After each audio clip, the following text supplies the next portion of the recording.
Good morning, everyone. I am Bai Yanling, and it's my honor to present my research work entitled Linguistic Capital and its Impact on Social Mobility in Ningxia under the Belt and Road Initiatives. First, I would like to express my gratitude to my supervisor, Dr. Ida, for her invaluable guidance during the journey. And thank you all the teachers who gave me the enlightenment in this course. And firstly, let's come to the contents today. Altogether, we have 4 parts: research issues, objectives, design, and expected findings. Okay, my research begins by addressing the research issues in Ningxia concerning the Belt and Road Initiatives. Ningxia, a historically significant Muslim region, has played a crucial role in connecting regions through the ancient Silk Road. And as permanent venue of China Arabic States Expo, Ningxia has witnessed the substantial growth in trade, engaging with more than 170 countries and regions. So Belt and Road initiatives have played significant impact on Ningxia's economic landscape. To understand the context better, let's take a step back to the background and starting point of this initiative. Launched in 2013, this initiative aims to create transnational infrastructure and economic connectivity, linking the Europe, Asia, and Africa, with about 138 participating countries. And the BRI constitutes a massive project with an expected investment of $21 trillion by 2040. And we can see this picture. Ningxia at the heart of China, and it is one of the 10 key provinces in this initiative. And the focus area is about the Central and the West Asia countries. Now, let's shift our attention to the research focus. I will investigate the impact of globalization on language ideologies, using Reed's trifold approach in post-national sociolinguistics. That is, language is viewed as a marketable resource, especially in the new economy. And I also employed Bourdieu's theory. That is, he argues that linguistic capital is viewed as a legitimate competence acquired through language proficiency, influencing economic and social conditions.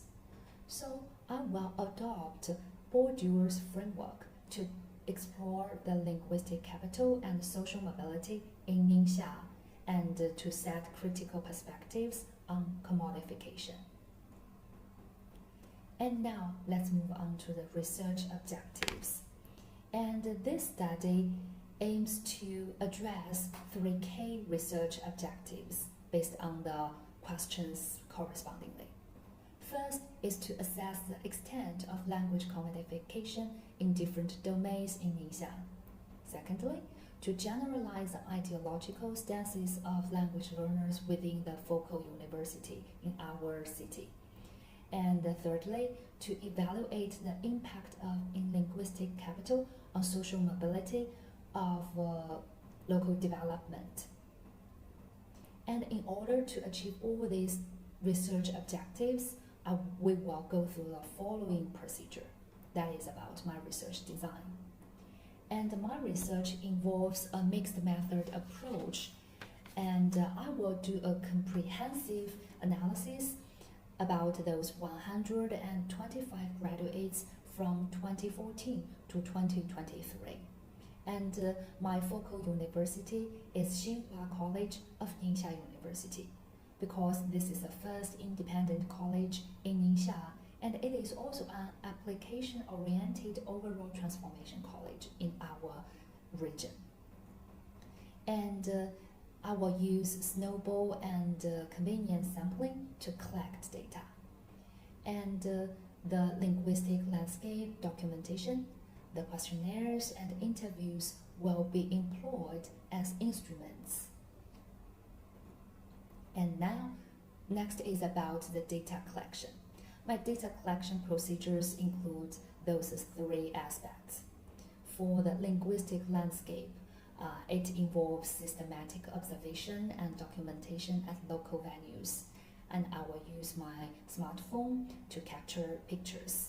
That the aim is to discern the language purposes and functions.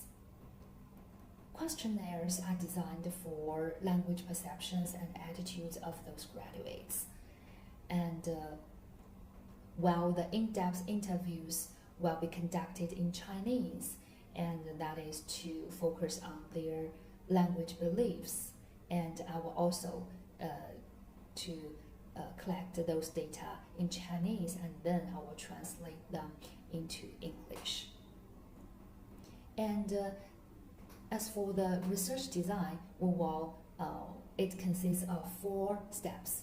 First is about to document the linguistic landscape of airport, banks, and those factories in the pillar industries.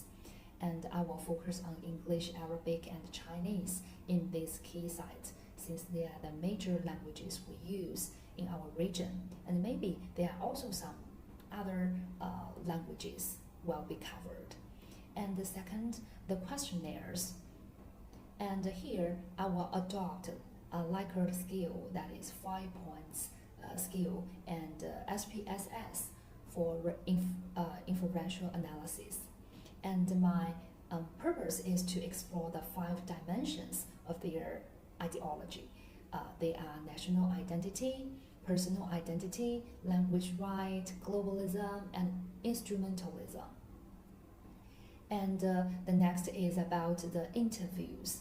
And the interview is to explore language perceptions in students or the learners' daily experiences.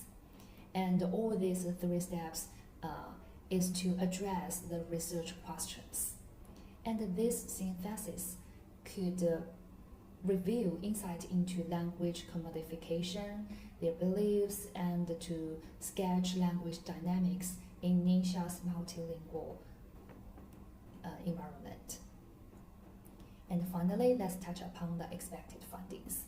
And my expected findings encompass 4 aspects.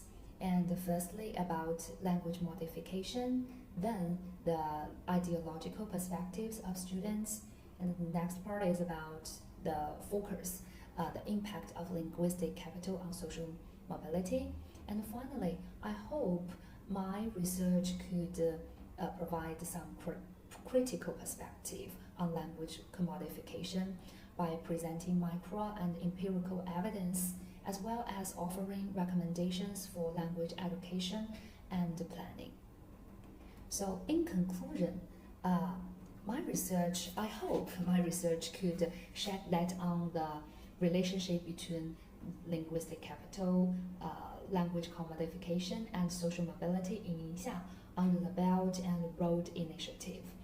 And I want to contribute a deeper understanding of the role that language plays in the dynamic landscape of globalization and regional development. Okay, so here's my references, and thank you for your attention. I'm open to any questions and corrections you may have. Okay, that's all for my presentation. Bye-bye.